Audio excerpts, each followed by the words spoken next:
Hi, welcome. I am so glad you are here. I'm Michelle, and I want to share something with you that completely changed the course of my life. June 5th, 2024 is a day I'll always remember, and trust me, it's a story that will stay with me forever. Before that day, my life was pretty ordinary. I worked hard to care for my family as a home health aide. I spent my days helping elderly people who couldn't manage on their own. My faith in God was my anchor, praying, going to church, and trying to live a good, honest life. But nothing could have prepared me for the experience that would shake me to my very core. The morning started just like any other. I woke up early, brewed my coffee, and spent a quiet moment reading my Bible before getting ready for work. Everything seemed normal. My first patient of the day was Miss Jenkins, a sweet lady who always loved telling me stories from her childhood. She was a joy to be around, and I enjoyed listening to her, smiling and feeling the peace of those simple moments. Little did I know that those would be the last moments of normality I'd have for a long time. Later that evening, I ran an errand for my daughter. She had asked me to pick up some bread from the grocery store, so I did. The rain had started falling as I drove home, but rain wasn't anything new for me. I'd driven through storms countless times. But that night was different. It was as if something in the air felt off. Suddenly, headlights blazed through the windshield, blinding me. Before I could react, a car came skidding across the road and crashed into mine. The impact was deafening. Metal crunched, glass shattered, and in an instant, everything went black. I didn't feel pain, didn't even feel the crash. It was as if my body had just disappeared. In the silence that followed, I had the strangest sensation. It was like I was floating above the wreckage, watching the scene unfold from above. I could see my own lifeless body, trapped in the mangled car, while paramedics rushed to try to help. Despite the rain pouring down, there was a strange calmness that surrounded me. Everything felt quiet, peaceful, like time had slowed. That's when I saw her, my grandmother. She had passed away when I was a teenager, and there she was, standing beside the ambulance watching me.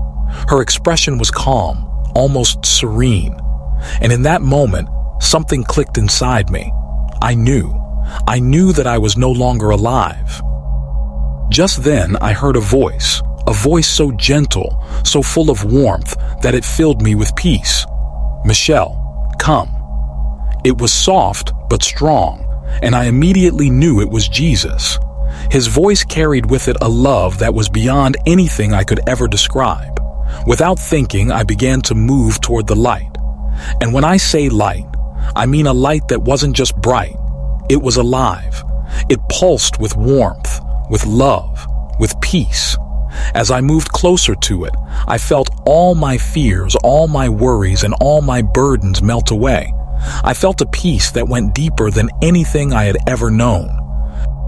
As I stepped into the light, I saw Jesus standing there. His presence was overwhelming, but in a comforting way. His eyes, his eyes, were filled with so much love, but also with a deep sadness. It was as if he carried the weight of the world in those eyes. I had never seen anything like it. "Come, Michelle," he said again, his voice so gentle. "There's something I need to show you." As he reached out and took my hand, a warm, loving energy flowed through me. It wasn't just a feeling, it was a deep, soul-level connection. I had never felt so loved, so at peace, so completely understood. Then, in the blink of an eye, I was somewhere else. I found myself in a place that looked like a city, but there was something strange about it. The streets were crowded, but the people, they weren't really living. They were walking around, moving like robots, eyes locked onto strange glowing devices under their skin. No one spoke. No one interacted. It was as if they were all trapped in their own little worlds, completely disconnected from each other, from themselves, from life. I was confused. I turned to Jesus and asked, "What is this? What am I seeing?" His face grew sadder, and he nodded slowly. "This is what comes next," he said. "This is what awaits many." He explained that the world was being deceived into believing that technology was the answer to all their problems, that these implants were meant to help them, to make life easier. But in reality, they were chains that bound people spiritually. These devices allowed darkness to take hold of their hearts and minds, controlling them without them even knowing it. As he spoke, I could feel the weight of his words. It was like I was seeing the future, a future where people's lives were ruled by technology, where their very souls were being controlled by forces they didn't even understand. It was unsettling, and it broke my heart to see it. I realized that this wasn't just a warning. It was a call to action. People needed to wake up. They needed to see what was happening before it was too late. The world was being pulled away from what truly mattered, the love, the peace, the connection with God, and being led down a path of emptiness and darkness. And that's why I'm sharing this with you. I want you to understand what I saw, what I felt, and what I learned. Because the world needs to know. We all need to be aware of the dangers that are ahead, and the power we still have to change our course before it's too late. I witnessed pastors speak to their congregations about these implants as God's intention to make life simpler and safer. Christians blindly accepted these inventions, believing the world's knowledge rather than God's. It pained my heart that they couldn't see the reality. I cried and pleaded with Jesus, "Lord, why don't they see what's happening?" He said, "Because they do not ask me," cutting me to the core. They trust the world's wisdom over mine. I couldn't yell or go into the streets to wake them up. I simply witnessed what Jesus required me to comprehend. Jesus then touched my shoulder. He seemed stern but loving. "Come, Michelle," he said. "There's more you must see." The scene changed again, and I was in a town square. All ethnicities and backgrounds were walking and living.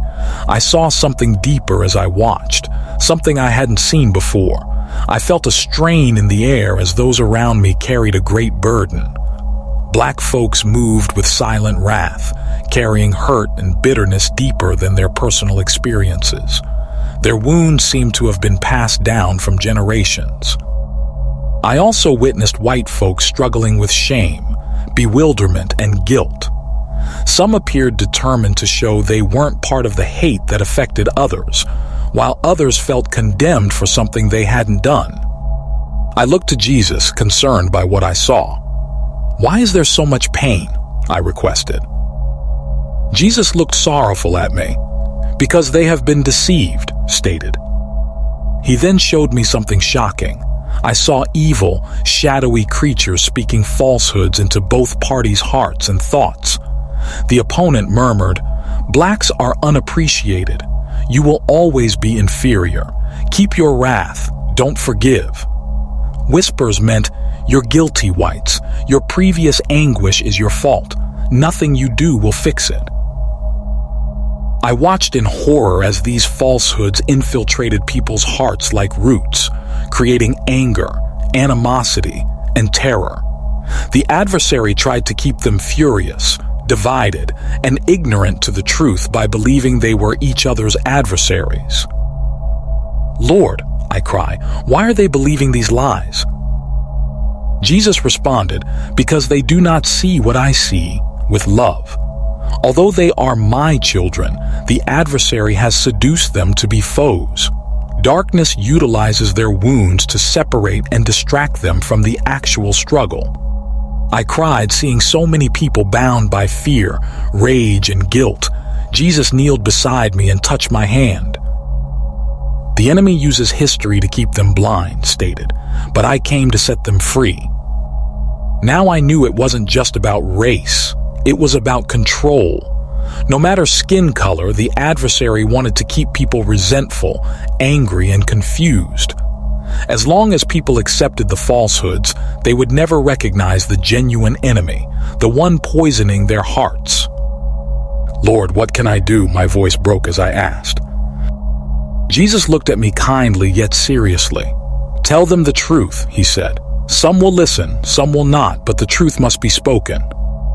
My surroundings changed again, and I was in a new spot. It wasn't the city or its divided streets. It was much stronger. I stood in a large, non-stone or wood hall. A lovely golden light filled the air with warmth and calm, making the area appear infinite. Most notable were the souls, countless stars. Instead of bodies, they were luminous beings with purpose and potential. I stood there, unable to comprehend what I was witnessing. Curiosity overtook me, and I asked, "Who are they?"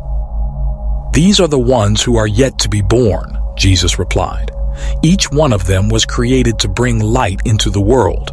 Each has been endowed with the ability to fulfill their unique purpose." As I stepped closer, I saw that every soul had its own distinct glow. Some radiated with intense brilliance, while others flickered weakly, like candles struggling against a strong breeze. My heart broke as I observed the journey these souls would take into the world. I noticed a pattern that filled me with sorrow. From the moment they were born, the enemy, with his lies, doubt, and distractions, was already at work. Many of these souls were born into environments where love and care were absent, homes filled with pain, neglect, or abuse. But even those born into loving families were not spared from the enemy's deception. I watched as some souls fell into addiction, while others chased after wealth, power, and recognition, all in an attempt to validate their worth. I saw how the enemy whispered lies into their hearts, convincing them that they were never enough and that their lives had no meaning. "Lord, why?" I asked, my voice trembling. "Why does the enemy fight so hard to destroy them?" "They were created for greatness," Jesus answered. "The enemy knows what they are capable of, and he will do everything in his power to keep them from fulfilling their true purpose." Tears filled my eyes as I realized the depth of the suffering and confusion that many endure in their lives. So much of it was a deliberate scheme to prevent people from becoming who God created them to be. I asked, "Lord, how can we stop this?" Jesus took my hands in his and looked directly into my eyes. "Tell them who they are," he urged. "Remind them that I made them for a purpose. Let them know that I will never forget them." A spark of hope emerged within me as I saw glimpses of light in the darkness. Individuals who had discovered their purpose and refused to be deceived by the enemy's lies. These weren't famous leaders or renowned figures, but ordinary people, teachers, parents, students, workers. And yet, each of them carried a powerful light that pushed back the darkness wherever they went. "These are my warriors," Jesus said. "They don't need swords or weapons. The truth is their weapon, and by speaking it, they amplify their light." I realized then that as long as people continued to speak the truth, love, forgiveness, and purpose, there would always be hope. No matter how strong the enemy's lies were, the truth had the power to break the chains that bound so many. "Go," Jesus said. "Tell them what you have seen." In an instant, I was back in the bright, warm light where I had met Jesus. My heart felt heavy, but I also felt a deep peace. As I looked at the world around me, I could see the lies, the division, and the souls who had been misled. I was overwhelmed by the weight of it all, wondering if it had gone too far. The enemy's deceptions were so convincing that many had fallen for them. "Lord," I whispered, "what if they never hear? What if it's too late for them?" Jesus knelt beside me, his eyes full of kindness and certainty. "No one is too far gone," he said. "As long as they are alive, there is hope. They must hear the truth." I remembered the invisible chains of hatred, guilt, and shame that bound so many. They seemed unbreakable, but Jesus reminded me that the truth was the key. "The truth is the key," he said. He then showed me something beautiful. I saw people breaking free from their chains, people who had once been lost in anger, confusion, or despair. But something shifted. Hearing the truth awakened them. Some had spent years feeling worthless or undeserving of love, while others had lived in bitterness and hopelessness. But when they realized they were deeply loved, created for a purpose, and that Jesus had never forgotten them, their chains fell away. I witnessed families and friendships healed, and even the hardest of hearts softened. As their light grew, they shared it with others. These weren't people preaching from pulpits or standing on street corners. They simply loved, forgave, and spoke the truth whenever they could. This is how the world will change, Jesus said, one heart at a time. Before I could respond, I felt myself being drawn away from that bright light. As it began to fade, I understood that my time there was over and I was being sent back. "Tell them, Michelle," Jesus said as everything around me went dark. "Tell them I love them and that I am coming soon." Suddenly, I gasped for air. I was back in my body, lying in a hospital bed surrounded by beeping machines and a nurse rushing to my side. I survived the accident. At that moment, I realized that my life could never be the same. I had seen too much, understood too much, and I knew what I had to do. And now, I am telling you, you are loved. You are valuable. You were created with a purpose, no matter who you are or what you're going through. The enemy will try to convince you that you are worthless, that your pain defines you, or that your mistakes are unforgivable. But those are lies. No matter how far you feel from him, Jesus sees you. He knows you. He has never stopped reaching out to you. Are you feeling confused, angry, guilty, or ashamed? You don't have to stay in that place. Jesus is waiting for you. Just call out to him. Don't wait. Don't let the lies trap you. God is calling you home as his beloved child, no matter what the world may say. Please share this message with someone who needs to hear it. If you want to hear more testimonies like this, subscribe to this channel. Don't be afraid to surrender your life to Jesus. His arms are wide open, waiting for you. Thank you for listening, and God bless.